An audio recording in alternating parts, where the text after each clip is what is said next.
మీకు కూడా chicken curry చూస్తుంటే తినాలనిపిస్తుందా? నార్మల్‌గా చేసిన చికెన్ కర్రీ టేస్టీగా చేయడం మన చేతి విద్యే కదండీ! మనం ఈ షార్ట్ వీడియోలో ఆ కమ్మటి చికెన్ కర్రీ ఎలా చేయాలో చూసేద్దాం. అయితే ఈ వీడియోలోకి వెళ్ళే ముందు మన ఛానల్‌ని కొత్తగా చూస్తున్న వారు సబ్స్క్రైబ్ చేయండి. అలాగే లైక్ చేసి, షేర్ చేసి, కామెంట్ చేయండి. అయితే నేనిక్కడ 1 కేజీ చికెన్ అయితే తీసుకున్నాను. దాన్ని ఫస్ట్ మంచిగా కడుక్కొని తరువాత అందులో కారం, ఉప్పు మన టేస్ట్‌కి తగినంత వేసుకోవాలి. అలాగే కొద్దిగంత పెరుగు, 1 స్పూన్ అల్లం వెల్లుల్లి పేస్ట్ వేసి, కొద్దిగంత ఆయిల్ వేసుకొని పక్కన పెట్టుకోవాలి.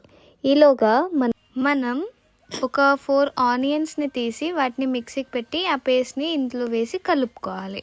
ఇప్పుడు ఈ మిశ్రమాన్ని అంతా బాగా కలిపేసుకొని పక్కన పెట్టుకోవాలి.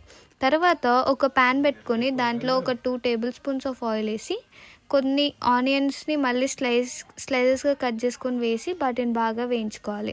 తర్వాత అందులో అల్లం వెల్లుల్లి పేస్ట్, పసుపు వేసి బాగా కలుపుకోవాలి. మనం ముందుగా మ్యారినేట్ చేసుకున్న చికెన్ని వేసి బాగా కలిపి ఉడికించుకోవాలి. అంతే, మన టేస్టీ చికెన్ కర్రీ రెడీ అయిపోయినట్టే. లాస్ట్ దింపుకునే ముందు కొద్దిగంత ధనియాల పొడి అలాగే కొత్తిమీర కూడా వేసుకొని పక్కన పెట్టుకుంటే సరిపోయింది.